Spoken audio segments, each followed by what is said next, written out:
Bulletin में सबसे पहले बात करेंगे समुद्री तूफान बिपरजॉय की, जो कि ताकतवर तरीन तूफान की शक्ल इख्तियार कर गया है। तूफान 15 जून को केटी बंदर तक गुजरात किसी जगह टकरा सकता है।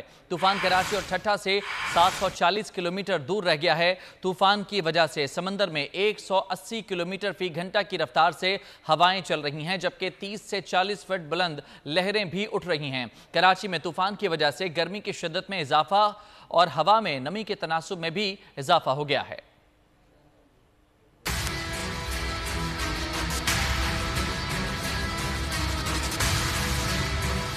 समंदरी तूफान बिपरजॉय बड़े तूफान की शक्ल इख्तियार कर गया। तूफान 15 जून को केटी बंदर तक गुजरात के दरमियान किसी जगह टकराएगा। तूफान कराची के साहिल से 740 किलोमीटर के फासले पर मौजूद है। समंदर में 180 किलोमीटर फी घंटा की रफ्तार से हवा के झक्कड़ भी चल रहे हैं।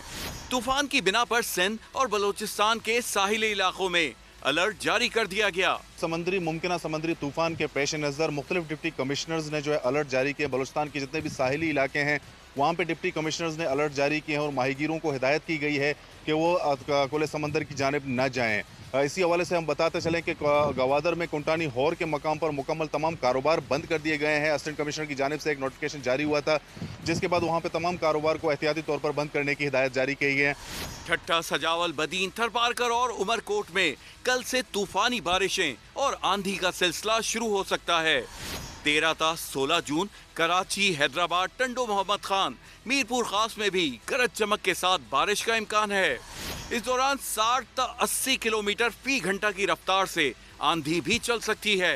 महकमा मौसमियात का कहना है तेज हवाओं के सबब कमजोर इमारतें, कच्चे घर और बिलबोर्ड्स गिरने का भी खदशा है। कराची में तूफान की बिना पर गर्मी की शिद्दत में इजाफा हो गया है।